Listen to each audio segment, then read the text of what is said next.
በተባበሩት አረብ ኤምሬትስ የምትኖሩ ኢትዮጵያውያንና ትውልደ ኢትዮጵያውያን በሙሉ ይህንን መረጃ ለአንድ ሰከንድም ቢሆን ችላ ሳትሉ በጥንቃቄ አድምጡት።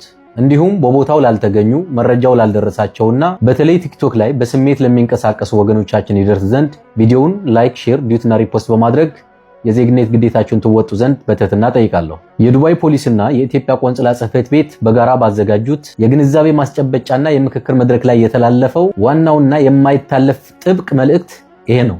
ሕጉን አላወቅኩም ነበር ማለት በሕግ ፊት ከተጠያቂነትና ከቅጣት ፈጽሞ አያድንም። እያንዳንዱ ሰው ለሚፈጽመው ድርጊት ሙሉ ኃላፊነቱ ራሱ ይወስዳል። ይህ በዱባይ ፖሊስ ኦፊሰር ክለብ የተዘጋጀው የምክክር መድረክ ያለ ምክንያት አይደለም። የዱባይ ፖሊስ ከፍተኛ የሥራ ኃላፊዎች እንዳሳወቁት የዚህ ፕሮግራም ዋና ዓላማ ዜጎችን ከመቅጣት በፊት አስቀድሞ ማስተማርና ግንዛቤ ማስጨበጥ ነው ብለዋል። ምክንያቱ በአሁኑ ወቅት በቲክቶክ እና በማህበራዊ ሚዲያ ላይ የሚታየው ደንበር የለሽ ስሜታዊነትና የኃላፊነት ጉድለት የሀገራችንን ገጽታ በከፍተኛ ሁኔታ እያበላሸ ይገኛል። በርካታ ወገኖቻችን እንደ ቀልድና እንደ ተራ ነገር በሚፈጽሟቸው ስህተቶች ሳቢያ የዓመታት ድካማቸውን፣ ስራቸውና እየኖሩበት ያለውን ሰላማዊ ኑሮ በአንድ ጀንበር እያሳጣ ይገኛል። ይህ መድረክ የተዘጋጀው ይህንን አደገኛ ክፍተት ለመግታትና የመጨረሻውን ጥብቅ የህግ ጥሪ ለማስተላለፍ ነው። በመድረኩ ላይ ስልጠና የሰጡት የዱባይ ፖሊስ የተለያዩ የሥራ ክፍል ኃላፊዎች እጅግ ጥብቅና የማይታለፉ የህግ ቅጣቶችን አመላክተዋል። እኛ በቲክቶክ ላይ እንደ ቀላል የምናሳያቸው ድርጊቶች በተባበሩት አረብ ኤምሬትስ የሳይበር ወንጀል ህግ መሰረት ለከፍተኛ የገንዘብ ቅጣት፣ ለእስር እንዲሁም ደግሞ ዲፖርት ተደርጎ ከሀገሪቱ እስከመባረር ድረስ የሚያደርሱ ከባድ ወንጀሎች ናቸው። ዛሬውኑ በአስቸኳይ ልናቆማቸው የሚገቡ 4 ዋና ዋና ነገሮችን ልንገራችሁ። አንደኛውና ዋነኛው ነገር የጥላቻ ንግግር። በማህበረሰቡ መካከል መከፋፈልን፣ ጥላቻንና ንቀትን የሚያንጸባርቁ የብሔር ፖለቲካ ቅስቀሳዎችን ሶሻል ሚዲያ ላይ ፈጽሞ አለማሰራጨት። ሁለተኛው ስድብ፣ ዛቻና ስም ማጥፋት። ግለሰቦችንም ሆነ ተቋማት በቪዲዮ በጽሁፍ አሊያም በኮሜንት መዝለፍና ስም ማጥፋት ፈጽሞ የተከለከለ ነው። ሶስተኛው የግለሰቦች መረጃ ማውጣትና ያለ ፍቃድ ቪዲዮ መቅረጽ።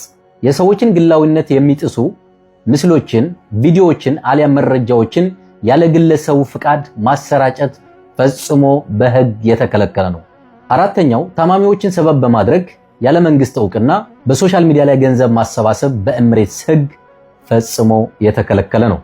የዱባይ ፖሊስ ለማህበራዊ ሚዲያ ተጠቃሚዎች በይፋ እንዳሳወቀው እነዚህንና መሰል የሕግ ጥሰቶችን በኢማራት ሕግ ፊት ፍጹም ምህረት የሌላቸው ነገሮች እንደሆኑ በጥብቅ አሳስቧል። በመጨረሻም የቆንስል ጀነራሉ ክቡር አቶ ዘሪሁን መገርሳ በዚሁ በተባበሩት አረብ ኤምሬትስ ለሚኖሩ ለሁሉም ማህበራዊ ሚዲያ ተጠቃሚዎች ያስተላለፉት ቁርጠኛ መልእክት እንዲህ ይላል። ይህንን መድረክ ያዘጋጀነው ከመቅጣት በፊት ማስተማር አስፈላጊ መሆኑን ስላመንበት ነው። ከዛሬ በኋላ ግን የሀገሪቱን ሕግ ጥሳችሁ ወንጀል ከፈጸማችሁ በፍጹም ኤምባሲው ወይም ቆንጽላውን ይደርስልኛል ብላችሁ እንዳታስቡ። ሕግ የጣሰ ሰው ለሚፈጽማቸው ማናቸውም ጥፋት ሙሉ ኃላፊነቱ ራሱ ይወስዳል ብለዋል። ኤምሬትስ በተለይ ለዚሁ ለዲጂታል ደህንነት እጅግ በጣም ጥብቅ ሕግ ያላት ሀገር ናት። በስሜታዊነት አንዲት የምንለቃት ቪዲዮ ወይም የምንጽፋትን ኮሜንት ነገ ሕይወታችን እንዳታበላሸው ዛሬውኑ ሁላችንም እንጠንቀቅ። ማህበራዊ ሚዲያን ለበጎ ዓላማ ብቻ እንጠቀመው። ራሳችንም ሆነ የሀገራችንን ስም በበጎ መንገድ እናስጠብቅ። ለመሆኑ እናንተስ በማህበራዊ ሚዲያ ላይ የምናደርጋቸው ድርጊቶች እንዲህ ያለ ከባድ የሕግ ቅጣት እንደሚያስከትሉ ታውቁ ነበር ወይስ አታውቁም? ሐሳባችሁን በኮሜንት አጋሩን። አመሰግናለሁ።